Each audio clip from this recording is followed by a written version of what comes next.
Hoy vamos a hablar acerca de la restitución. Es muy importante la restitución. Dice la palabra de Dios, todos vamos a buscar en Isaías capítulo 1, 17. Aprended a hacer el bien, buscad el juicio, restituid al agraviado, haced justicia al huérfano, amparad a la viuda. Venid luego, dice Jehová, y estemos a cuenta. Si vuestros pecados fueren como la grana, como la nieve, serán emblanquecidos. Si fueren rojos como el carmesí, vendrán a ser como blanca lana. Si quisieres y oyeres, comeréis el bien de la tierra.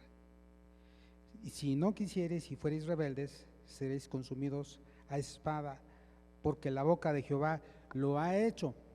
Pero vamos a hacer énfasis solamente en el versículo 17, que dice restituir al agraviado. Vamos a restituir, vamos a hablar acerca de la restitución. Bueno, pues vamos a orar. Padre de la gloria, te alabamos, Señor, y te bendecimos porque grandes y maravillosas son tus obras. Gracias porque nos permites estar en este lugar. Ayúdanos a meditar lo que dice tu palabra y que estas verdades bíblicas podamos aplicarlas en nuestro diario vivir. Ayúdanos a hacer cambios en el nombre de Jesús. Amén. Bueno, la palabra restitución tiene que ver con devolver a la persona lo que nos prestó. La palabra restituir tiene que ver también con entregar a la otra persona lo que nos prestó, pero en buen estado, no roto, no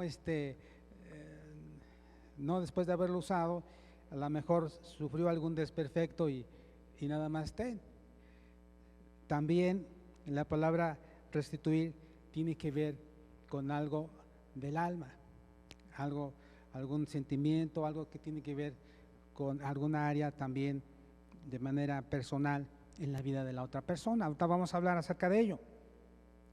Fíjense, hermanos, que la restitución es un principio de justicia social y una muestra de arrepentimiento hacia el agraviado, hacia la persona que ofendimos o hacia la persona que nos prestó algo y no lo hemos devuelto. Y quizás a lo mejor ya se nos olvidó y la saludamos y la persona nada más se nos queda mirando y está esperando que digamos algo, pero ni siquiera le ponemos atención. La palabra restituir significa devolver, restaurar. Es el proceso de poner algo en el estado en el cual se encontraba con anterioridad. Regresar una cosa a su dueño, hacer que el individuo vuelva a su sitio de origen. Este es muy importante. El tema de hoy, entonces, se titula restituir al agraviado. Y en la Biblia encontramos un pasaje que nos va a traer luz a esta enseñanza. Vamos a ver el Evangelio de San Lucas, capítulo 19. ¿Cuántos han escuchado o han leído la historia de Jesús y Zaqueo? Varios, ¿verdad? Bueno, en este pasaje nos habla acerca de Jesús. Habiendo entrado Jesús en Jericó, iba pasando por la ciudad. Versículo 2 de San Lucas 19. Y sucedió que un varón llamado Zaqueo, que era jefe de los publicanos y rico, procuraba ver quién era Jesús, pero no podía a causa de la multitud, pues era pequeño de estatura. Y corriendo delante subió a un árbol sicómoro para verle, porque había de pasar por allí. Cuando Jesús llegó a aquel lugar, mirando hacia arriba, le vio y le dijo a Zaqueo, Zaqueo, date prisa, desciende, porque hoy es necesario que pose yo en tu casa. Entonces él se puso contento. Él descendió a prisa y le recibió gozoso. Al ver esto, todos murmuraban diciendo que había entrado a posar con un hombre pecador. Eso es lo que la gente pensaba, decía. Entonces Zaqueo, puesto en pie, dijo al Señor: he aquí, Señor, la mitad de mis bienes doy a los pobres, y si en algo he defraudado a alguno, se lo devuelvo cuadruplicado. Jesús le dijo: hoy ha venido la salvación a esta casa, por cuanto él también es hijo de Abraham, porque el Hijo del Hombre vino a buscar y a salvar lo que se había perdido. Hermanos, el solo hecho de que el Señor Jesús entrara a la casa de Zaqueo, Zaqueo se puso contento, porque a él lo menospreciaban, a él no lo querían porque era el cobrador de impuestos y le hacían el feo, y también era pequeño de estatura, entonces se imaginan cómo lo trataban. Pero Jesús no se fijó en eso. Él sabía la necesidad de Zaqueo, él necesitaba de Dios, él necesitaba reconocer su situación. Y cuando Jesús entra a la casa de Zaqueo, no le dijo Jesús a Zaqueo: Zaqueo, tendrás que devolverle a todo lo que le has robado. Zaqueo, tendrás que ponerte a cuentas. Zaqueo, fíjate que la gente habla mal de ti. No, no le dijo nada. Él estuvo platicando con Zaqueo, con las personas, acerca del amor de Dios, acerca de las maravillas. Era tanto el impacto, era tan fuerte la presencia de Jesús en ese lugar, que Zaqueo no pudo más. Y Zaqueo lo dijo, se paró y dijo: arrepentido. ¿Y eso qué significa? Que Zaqueo estaba arrepentido de la manera en cómo había vivido, de cómo había actuado, y su arrepentimiento lo llevó a hacer restitución por el agravio que hubiera hecho hacia alguien. El solo hecho de estar en la presencia de Dios, amados hermanos, nos va a hacer cambios en nuestra vida. Cuando uno está en la presencia de Dios, adorándole, buscándole de todo corazón, hermanos, salimos diferentes, salimos con una mentalidad de hacer cambios en nuestra vida, de adorarle, de servirle, de hacer otras cosas que Dios quiere que hagamos. Pero es en la presencia de Dios como hay cambios. Zaqueo, en este pasaje, no solo necesitaba pedir perdón, él hizo algo más, y eso tiene que ver con el perdón. El arrepentimiento te debe de llevar a hacer cambios. Cuando tú le pides perdón a alguien, la otra persona necesita perdonarte, pero también necesita ver cambios en tu vida. Necesitas saber y notar que realmente estás arrepentido. Esto es muy importante. Hablando de la restitución, vemos que Zaqueo acá él se refiere a algo físico, pero también de manera general podemos usar este ejemplo para otras cosas. Un ejemplo para todos, que los niños van a entender. Si en algún momento estamos jugando fútbol, nos ponemos a jugar una cascarita, dicen por ahí, de fútbol, allí en la calle, y de repente le pegamos al balón y sale para otra dirección, y le pegamos a la ventana del vecino, la ventana se rompe, sale el vecino, y a ver, niños, ¿cuántos de ustedes alguna vez han salido corriendo? Bueno, en lugar de salir corriendo, ¿qué hacemos? Nos quedamos ahí esperando a ver quién sale, y sale el vecino y dice: a ver, ¿qué pasó? Y quizás a lo mejor le decimos, porque así son los niños: fue él, dice, fue ella. Pero no, lo que debemos hacer es decirle al vecino, y a veces lo hacemos, ¿no? O normalmente decimos esto: disculpe, señor, estábamos jugando y no fue nuestra intención, le pegamos al balón y salió por otro lado. El vecino dice, sí, está bien, los disculpo, los perdono, pero la ventana estaba bien, el vidrio no estaba roto. ¿Quién va a pagar lo del vidrio? ¿Sí me estoy explicando? Restituir es, en este caso, pagar el daño. Entonces la ventana no estaba rota, así es que vamos a cooperar y vamos a cambiar el vidrio que está roto por uno en buenas condiciones. Otro ejemplo, en la escuela, le decía yo a los niños, de repente se te olvida algún material y pides prestado un lápiz, pides prestado algo a tu compañero, tu compañera, y después no se lo devuelves o se lo devuelves ya en malas condiciones. ¿Qué tienes que hacer? El niño dice, maestra, maestro, mire, le presté el lápiz o le presté algo a mi compañero, mire cómo me lo entrega. Y no basta nada más, a ver niño, pídele perdón, a ver, discúlpate con tu compañero, no. Tendrás que comprarle uno nuevo. ¿Sabes qué? Pues ese lápiz que ya está así, que te prestaron y no estaba en esa situación, llévatelo a tu casa y mañana vas a tenerle uno nuevo a tu compañero. Eso se llama restituir, porque si no se hace, entonces el otro alumno, el compañero queda lastimado y dice, no, pues es que yo presto, me piden que preste, pero no me los entregan bien. Es un ejemplo muy claro. Vamos a ver, en la Biblia nos habla de una situación en la epístola del apóstol Pablo a Filemón.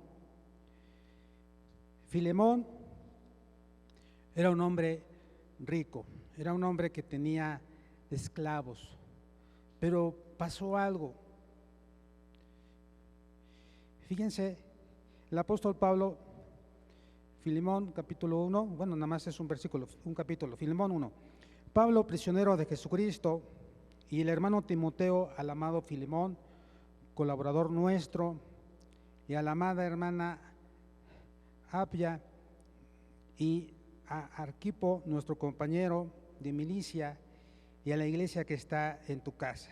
Gracia y paz a vosotros, de Dios nuestro Padre y del Señor Jesucristo. Doy gracias a mi Dios, haciendo siempre memoria de ti en mis oraciones, porque oigo del amor y de la fe que tienes hacia el Señor Jesús y para con todos los santos, para que la participación de tu fe sea eficaz en el conocimiento de todo el bien que está en vosotros por Cristo Jesús, pues tenemos gran gozo y consolación en tu amor, porque por ti, oh hermano, han sido confortados los corazones de los santos. Y vemos en el versículo 8, por lo cual, aunque tengo mucha libertad en Cristo para mandarte lo que conviene, más bien te ruego por amor, siendo como soy Pablo ya anciano y ahora además prisionero de Jesucristo, te ruego por mi hijo Onésimo, a quien engendré mis prisiones, el cual en otro tiempo te fue inútil, pero ahora a ti y a mí nos es útil, el cual vuelvo a enviarte, tú pues recíbele como a mí mismo.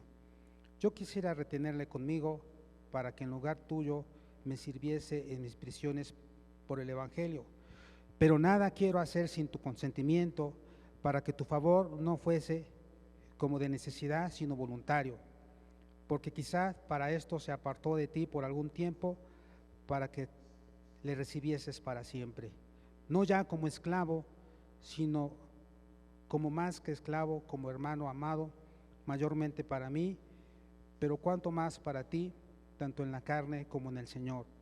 Así que si me tienes por compañero, recíbele como a mí mismo, y si en algo te dañó o te debe, ponlo a mi cuenta. Yo, Pablo, lo escribo de mi mano, yo lo pagaré, por no decirte que aún tú mismo te me debes también. Hermanos, Onésimo era un esclavo, Y él había hecho algo indebido y él tenía miedo de que su amo, Filemón, le hiciera algo grande. En aquel entonces los amos tenían esa libertad de castigar a sus esclavos e incluso de matarlos. Y entonces Onésimo sale huyendo de la casa de su amo, de Filemón, y se va lejos a otro lugar. Pero en ese andar, después de mucho tiempo, él se convierte al Evangelio. Él conoce a Jesucristo como su Salvador y empieza a servir en el ministerio, empieza a apoyar al apóstol Pablo. Pero ¿sabe qué? El apóstol Pablo le dice a Onésimo, le empieza a hablar acerca de su situación pasada y le dice: Onésimo, tú estás sirviendo, tú me estás apoyando, pero hay algo que tienes que arreglar. Tienes que regresar con tu amo, tienes que pedirle perdón y tienes que volverte a poner a su disposición, a sujetarse, a estar sujeto a él. Y Onésimo no quería, dice: es que me va a matar, es que me va a castigar.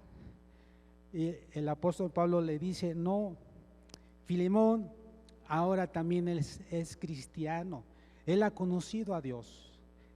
Yo también conozco a Filemón, he vivido, he estado hospedándome en la casa de él. También él ha apoyado nuestro ministerio. Así es que tendrás que pedirle perdón, tendrás que restituir lo que hayas hecho o decirle que te perdone y que nuevamente te pones a la orden de él. Y vemos cómo esto, hermanos, es muy importante entenderlo. Quizás la situación de Filemón y Onésimo, cuando no conocían a Cristo Jesús, eso sucedió, de que Onésimo faltó a algo, tomó algo, hizo algo indebido y se escapó. Pero vemos después cómo ya Filemón, siendo cristiano, y Onésimo, esto no fue así como que, bueno, pues ya son cristianos, ya déjenlo. Eso fue en el mundo, en el tiempo pasado. Eso sucedió cuando no eras cristiano, eso sucedió cuando no conocías a Dios. Ya en Cristo somos libres, así es que borrón y cuenta nueva. No, hermanos, en este pasaje el apóstol Pablo le dice a Onésimo: eso que tú hiciste antes de convertirte al Evangelio, tendrás que asumir las consecuencias de tus actos, y ahora vas a tener que regresar. ¿Pero cómo? Pero yo ya soy libre en Cristo. ¿No dices que somos libres en Cristo? Sí, pero hay una situación legal contigo. Tú eres el esclavo de Filemón legalmente. Vas a tener que irlo a visitar. Y él tiene que regresar, pero le pide al apóstol Pablo: ayúdame. Y el apóstol Pablo sabiamente le escribe la carta a Filemón. Hermanos, cuando yo leí este pasaje, me quedé pensando y me impactó tanto que dije: Dios mío, hermanos, el hecho de conocer a Cristo Jesús, el ser salvos, no nos hace libres de pagar las deudas antes de conocer a Cristo, de restituir a las personas que hemos agraviado antes de conocer a Cristo. Al contrario, el hecho de ser salvos nos debe mover a arreglar nuestra situación, a ponernos a cuentas. El apóstol Pablo le enseñó esto a Onésimo. Me quedé pensando, digo: Señor, ayúdame a recordar lo que tengo que hacer. Si tengo que restituir, aunque ya hayan pasado años, aunque ya hayan pasado, quizás a lo mejor ya hasta ni viva la persona, pero o ya no esté en el lugar donde antes vivía, pero Señor, ayúdame. Ahorita vamos a ver qué podemos hacer, porque alguien me preguntaba hace un momento: ¿Qué sucede cuando ya murió esa persona? ¿Qué podemos hacer? Ahorita vamos a ver eso. Pero es algo tan impactante, hermanos. En una ocasión, fíjese, un hombre mató a otra persona y huyó a otra ciudad, a otro país. Y estando en otro país, él se convierte al Evangelio. Y al leer esta epístola del apóstol Pablo a Filemón, él se acercó con el pastor y le dice: pastor, ¿qué debo hacer? Yo salí huyendo de mi pueblo porque hice algo indebido y aquí he vivido por muchos años, pero este pasaje impactó mi vida. El pastor le dijo: tendrás que regresar a tu comunidad. Pero yo ya le pedí perdón a Dios y Dios me ha perdonado. Sí, Dios te ha perdonado, pero tendrás que ponerte ante las autoridades, presentarte ante las autoridades para que asuman las consecuencias de tus actos.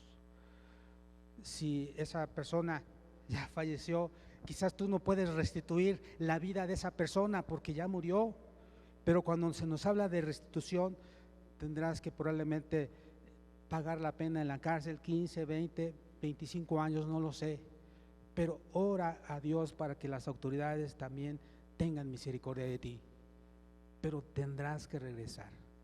Fíjense qué interesante. Debemos ser responsables y restituir cualquier agravio que hayamos cometido o algún daño, hermanos. Esto es muy importante. Ahora, vamos a ver algunos pasos para la restitución. En la Biblia nos enseña en el libro de Números, capítulo 5, versículos 5 al 8. Además habló Jehová a Moisés diciendo: di a los hijos de Israel, el hombre o la mujer que cometiere alguno de todos los pecados con que los hombres prevarican contra Jehová y delinquen, aquella persona confesará el pecado que cometió y compensará enteramente el daño y añadirá sobre ello la quinta parte y lo dará a aquel contra quien pecó.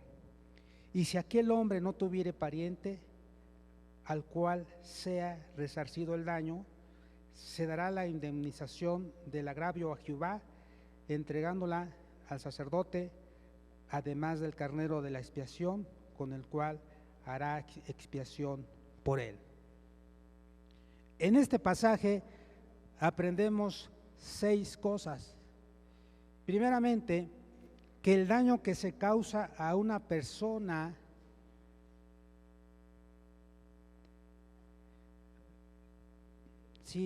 al haberle defraudado, es también un daño que se hace al Señor.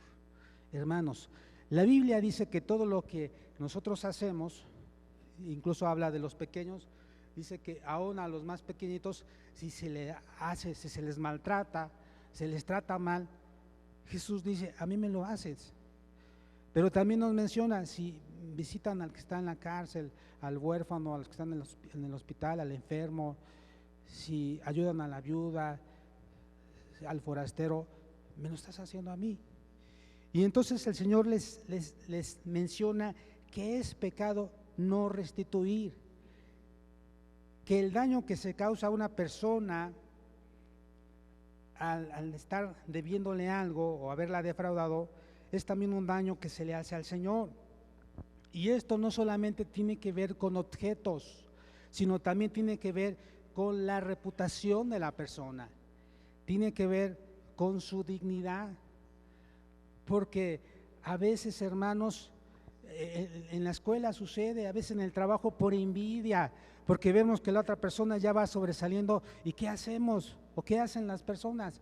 Con tal de que la persona no sobresalga, que no le gane, habla mal de la otra persona, la calumnia, levanta falsos, y eso es pecado, porque está dañando su reputación, está dañando su testimonio. Pero también a veces en la escuela, por envidia, no, la acusamos a la persona ante el maestro, profe, es que ella hizo esto o él hizo eso, y no es cierto, pero lo acusamos de que copió, lo acusamos de que hizo algo mal. Entonces, debemos de entender eso, que es pecado, es un pecado grande y Dios dice que debemos de arrepentirnos. Número 2, que hay culpabilidad por el daño causado y debemos asumir las consecuencias de nuestros actos. Esto es importante, ¿sí? Es decir, no nada más es como que no pasó nada y perdóname, sino si tengo que restituir, si tengo que componer, si tengo que mandar a arreglar, lo voy a hacer. Miren, hermanos, tristemente, en los matrimonios, a veces se les olvida del pacto matrimonial, a veces el esposo o la esposa son infieles, el esposo es desleal a la mujer de su juventud, la esposa, y hay ocasiones en las cuales necesitan hablar, y a veces el esposo, la esposa habla y dice perdóname por lo que pasó, y la Biblia nos habla de que debemos de perdonar porque eso trae sanidad, trae libertad, pero sabe una cosa, se debe también restituir. ¿Qué significa? Que la persona dice la persona que ofendió, le pide perdón a la ofendida, perdóname, y la otra persona dice sí, te perdono, pero dice, pero ya no me tratas como antes, si ya me perdonaste, ¿por qué no volvemos a ser como antes? Y no se puede, hermanos, se debe de restituir. ¿Qué es lo que se perdió en este caso? No fue un objeto, no fue dinero, pero se perdió la confianza, se perdieron valores como la confianza, como el respeto, como la dignidad.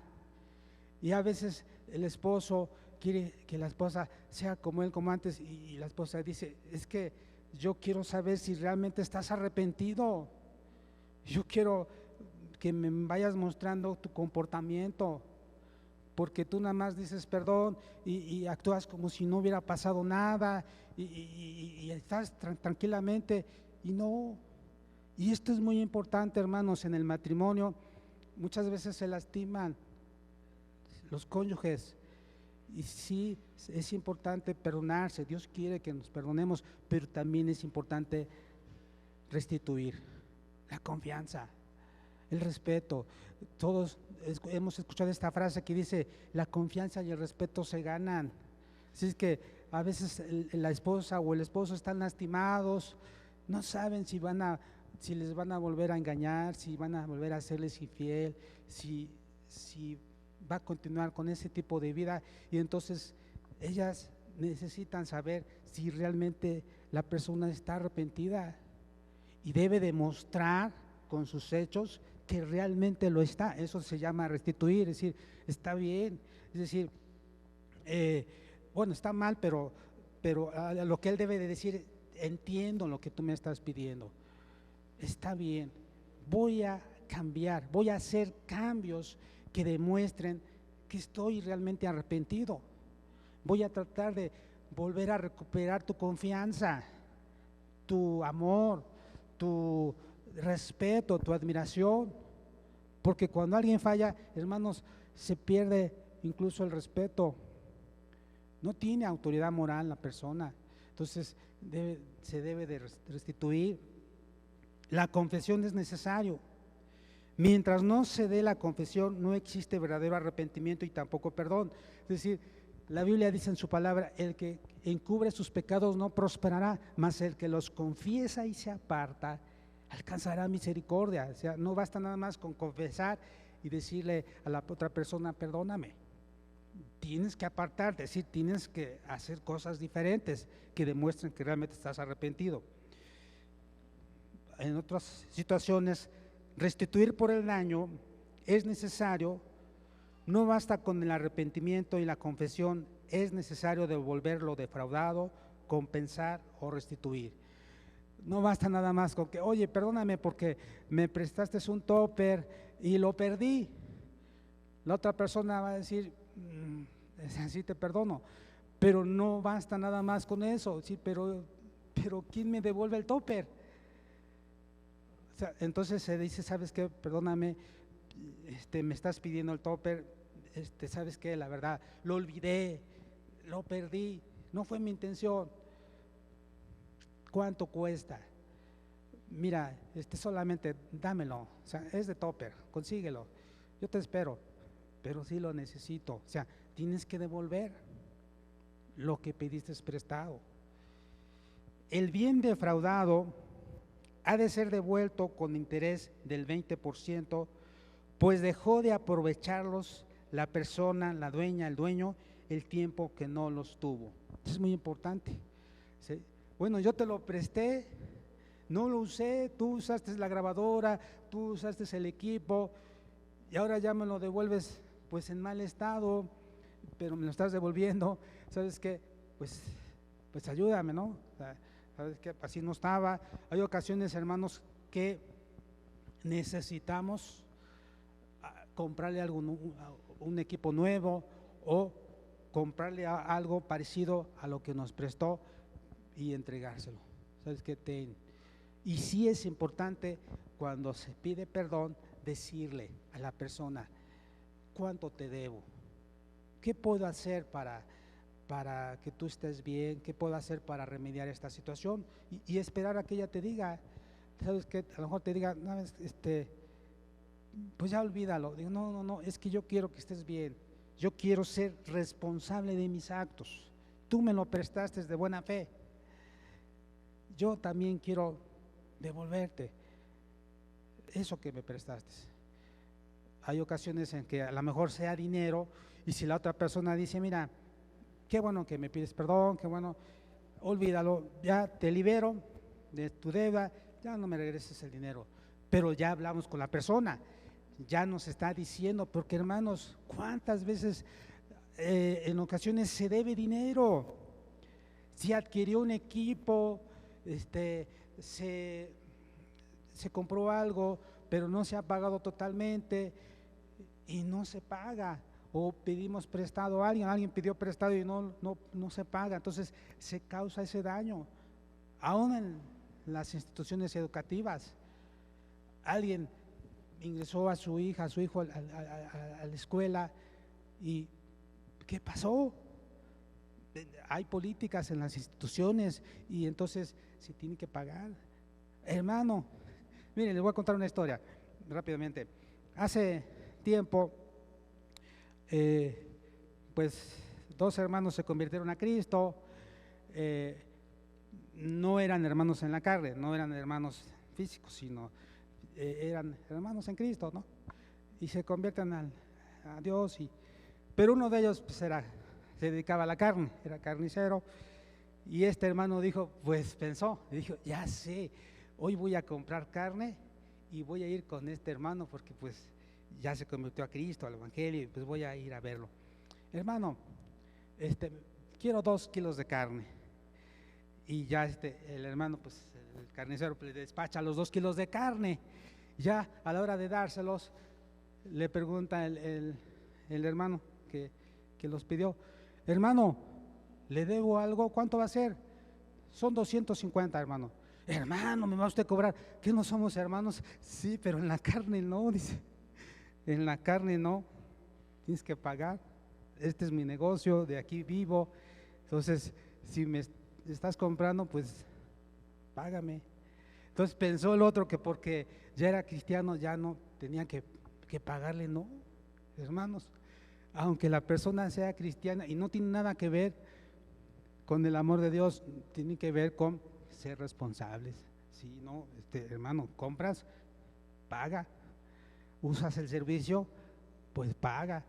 Y entonces es muy importante, porque luego hay personas que dicen, viajan, algunos hasta en autobús, y luego dan gracias a Dios. Hermano, dice, gracias a Dios porque viajé en autobús y el chofer no me cobró.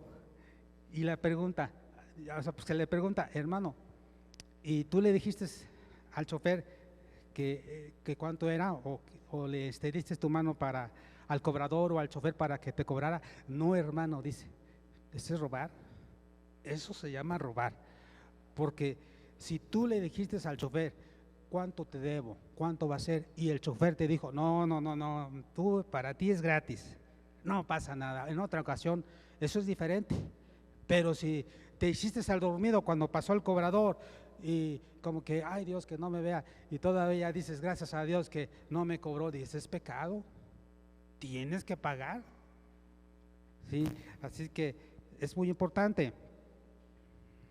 ¿Qué sucede? La pregunta que estábamos diciendo, en el caso de no vivir la persona que defraudó ni tiene parientes, ¿qué se puede hacer? ¿Sabe qué?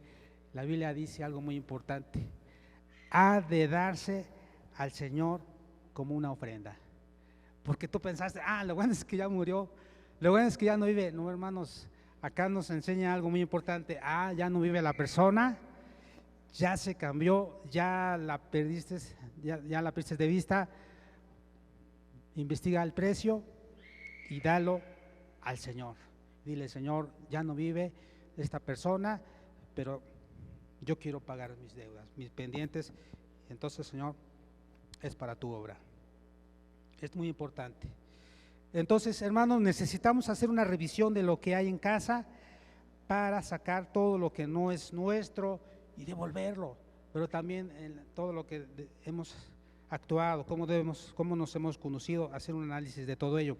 La Biblia dice en Romanos capítulo 13, versículo 8, ya vamos a terminar, Romanos capítulo 13, versículo 8, nos dice lo siguiente: el que exhorta en la exhortación, el que reparte con liberalidad, el que preside más bien, es Romanos 13, estoy equivocado yo, Romanos 13, 8 dice, no debáis a nadie nada, sino el amaros unos a otros, porque el que ama al prójimo ha cumplido la ley. En este pasaje nos dice que no debemos de deber a nadie. ¿Sabe qué? Si ha robado tiempo de calidad a su familia, no tarde en restituir. Es muy importante. A veces los hijos se lastiman, la esposa se lastima porque usted no llega a la hora que dijo, porque terminan comiendo solos, porque terminan comiendo la esposa sola, porque se lastima, porque ya mejor ni lo esperamos, porque no llega. Si ha dejado de honrar a sus padres, no tarde en hacerlo. Dios dice en su palabra que a los hijos que honran a sus padres les va bien y son de larga vida en la tierra. Si ha lastimado a su cónyuge, sus palabras partieron su corazón, no solo pida perdón, sino debe mostrar una actitud de arrepentimiento al usar sus palabras para sanar el corazón o para bendecir. Esto es muy importante.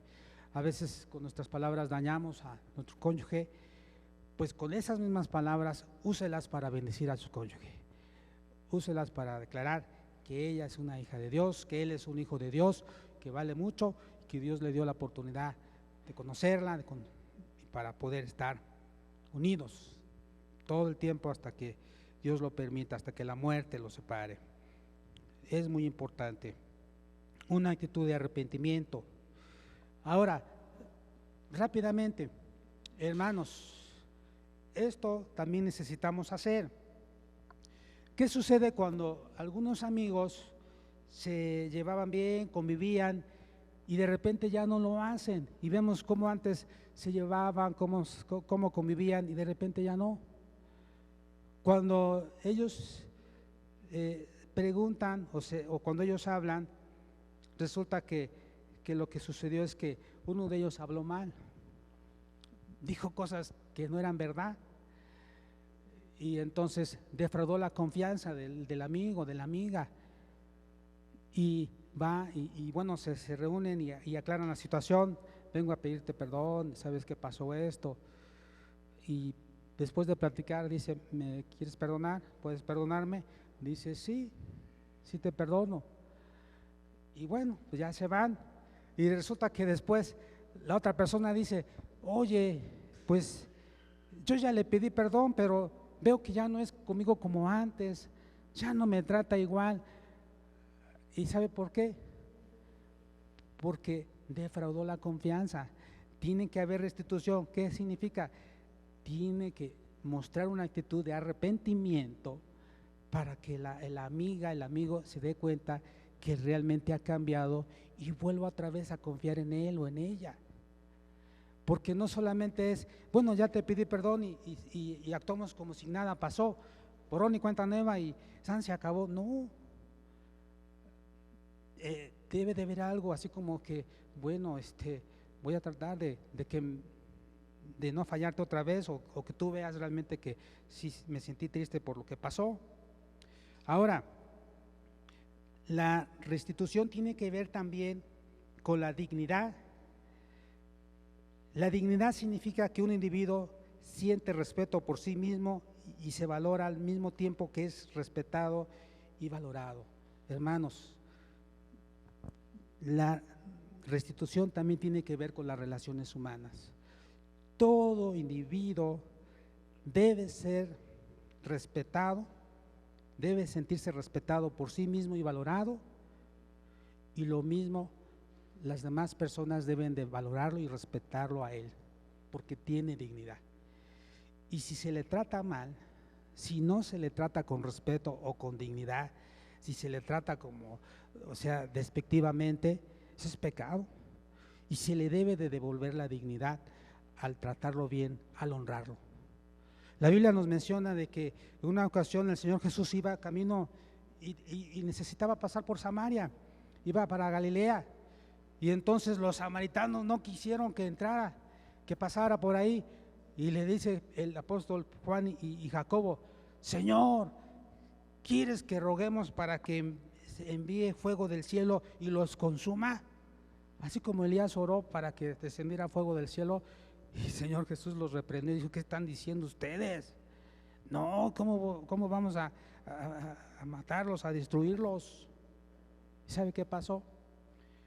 Años después, la Iglesia Apostólica envió al apóstol Juan y a Jacobo a orar por los samaritanos para que recibieran el bautismo en el Espíritu Santo.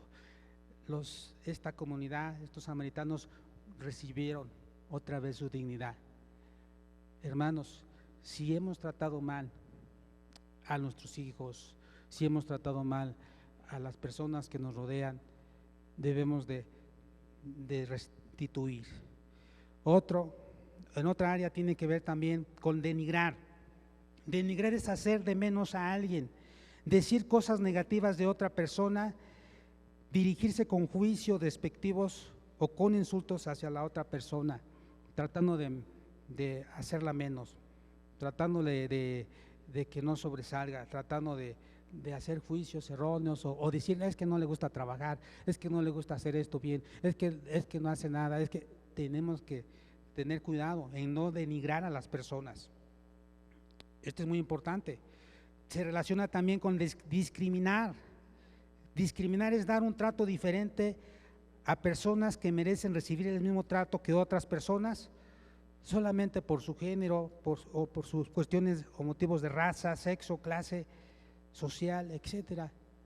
Y la Biblia dice que no debemos hacer acepción de personas, que debemos de tratar a todos por igual, que debemos de amarlos. Entonces esto nos ayuda a restituir si hemos tratado mal a alguien.